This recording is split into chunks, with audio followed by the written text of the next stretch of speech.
Let's take a journey back in time, when dial-up was still a presence in the household. Broadband and DSL were the things that were coming out to improve connection stability. More households started getting their hands on technology that could run more powerful applications within their browser. The only options we really had at the time were Internet Explorer and Netscape Navigator. This is prior to Firefox coming in and changing up the browser industry for everybody, but that's a different story.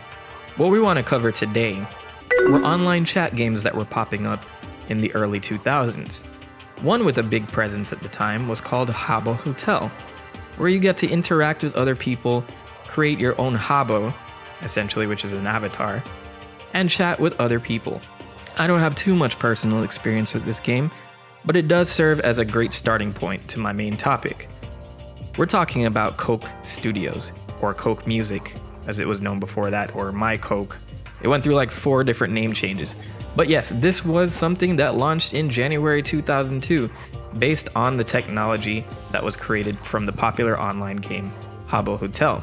Surprisingly, these were pioneers in the online chat industry. I mean, we did have instant messenger, but at the time, there was no real video game where you could really talk to other people in avatar form.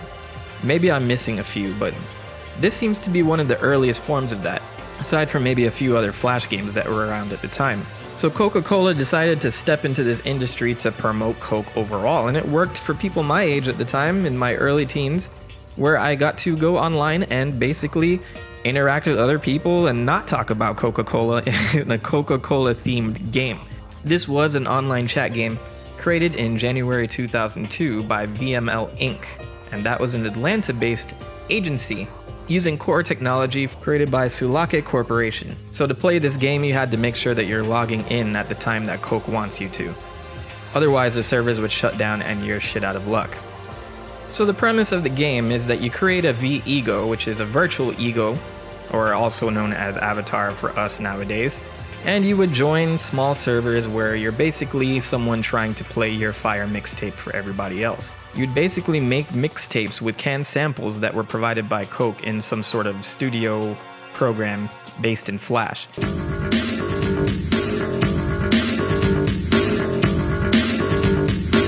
Oh shit, this is fire! Banger alert!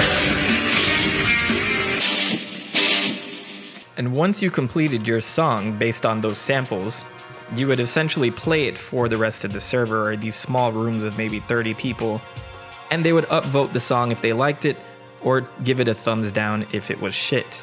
If you got a lot of likes, you would get the in-game currency known as decibels. Clever, right? You were rewarded with decibels for partaking in various activities, mainly if you played your Fire mixtape in a public server, and get the upvotes that was required to collect decibels. Then you can turn those decibels into furniture and make your apartment a little bit better. That's basically the premise of the game, and your apartment served as a private room that you can invite a bunch of friends into, throw a bunch of parties, and talk more and drink Coke and collect more decibels. And of course, in this game, you can drink Coca-Cola, which is basically found everywhere in crates, vending machines, refrigerators, and you would also get decibels for drinking those Cokes, which was a harsh reminder of what Coke Studios was in the first place. One big Coke promotion. I mean, this game was just littered with Coke symbols everywhere. I don't know if it really made me drink more Coke, but I'm sure this made people crave it a little bit more. The reason I'm covering this is because it kind of paved the way for a lot of other online web services or chat media. This was 2002. And they enhanced this year after year, making the servers a little bit better, even though there was lag like crazy. Our internet connection sucked at the time, and I'm sure everyone was using a potato to process the internet in 2002. But in addition to Habo Hotel, this is way before the days of MySpace, Gaia Online, Facebook, Twitter, and this was essentially when social media platforms were in their beta phase. People were trying to enhance chat media to another level, and I think using these V-Egos were an attempt to make chatting a little bit more intimate between other people. In addition to this, they had a bunch of mini games that you could play outside of those servers, so you didn't need to join specific servers for some of these. And if you did well at these mini games, you would use more decibels to get more furniture. And I think you can also buy clothes for your avatar. I'm not sure It's hard to confirm this when this game doesn't exist anymore. But for someone like me who played this chat game religiously for about 6 months maybe, the aesthetic was unmatched for something online at the time. Each server or various locations were based on real life cities, so where you performed that music around a bunch of people, they had different maps for it, like San Francisco, Mexico, Tokyo, London, for example, and each of them pretty much served the same purpose, but the aesthetic was different in each one.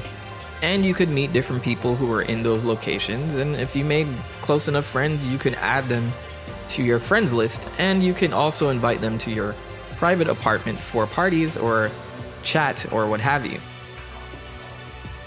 So I know the question on everyone's mind right now. There's literally no way for me to play this game. I've scoured the internet for any private servers or any small servers where I can actually try to play this game again, or at least a bit of a replica of it. And I've had zero luck until I stumbled across a website called Cave Jam that apparently archived CokeMusic at some point in time, or what looks like it at least. And on Cave Jam, you'd sign up like a normal shady forum that probably took all of my email information by now, and you can create your avatar and kind of walk around with the same assets as CokeMusic. They even changed up the music console to be able to play some stuff from SoundCloud. Aside from that, there's not really much going on here. You can dig around with some drills that they give you. They try to enhance the game a little bit, but it just really doesn't have the same charm whatsoever. But if you guys are interested, that's Cave Jam. I can't account for the security of that server, but it's there anyway if you guys are really curious about CokeMusic. Surprisingly, there's nothing to replace this. Habo Hotel is still active, so you can access that at any point in time. That's probably the closest you're gonna get to CokeMusic right now. Which gives this video a little bit more credibility here, because it's honestly a lost facet of internet history that I'm covering right now, and I'm surprised that I haven't seen too many other channels cover the same topic.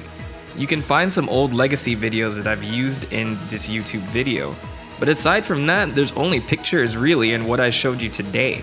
There's really no other way for me to salvage this, and I'm curious if anyone else can find anything interesting or dig up this game in any form or fashion. It would be awesome to kind of see that come back to life. Aside from that, I've done my research, I've picked out all the information I possibly can, and I hope it's given everyone a little bit more insight into what was on the internet. That, my children, is CokeMusic, or Coke Studios, or myCoke, whichever one you f***ing like to say the best. Oh shit, you didn't think I'd do it this week, but it's time for comment of the week, son. Oh, hell yeah. Your boy's been sick, out of town, all of the above, and it's time to make it up to somebody in my comment section from like 3 weeks ago. I can't leave my fans behind. I got to do comment of the week. This week's comment of the week is from... Oh, it's Nessie. This old ass 3-week comment that I'm pulling up from the graveyard. I hope she watches this video. Oh, it's Nessie saying, epic video gamer. This is actually pretty interesting. She's talking about the Sonic 3 prototype video I did 3 weeks ago. Also, congrats on 8.1k. You deserve all those subs. Well, thank you so much, Nessie. We are actually past that at this point. We're at 8.29k right now, and if this video doesn't alienate the rest of the people that were subscribed to me, then maybe it will keep growing, and we can keep growing as a channel. Oh, by the way, new subs. Hey, check out my Twitter at TheMentok, so you can keep in touch, and we can communicate as a fan base to community content creator, whatever. Anyway, thanks everybody for your patience on this video. I did not put my face through the whole thing because I've really been sick like the last 2 weeks or so, and it hasn't been pretty. So this is the first time I actually feel comfortable standing in front of the camera or sitting in front of the camera. So with that said, I really hope you enjoyed this video. I want to put out more stuff like this in the future, as well as my usual shenanigans every so often. So hey, stay tuned with TheMentok. We are here to vibe forever and a day. With that said, my children, be safe. The Prophet has spoken.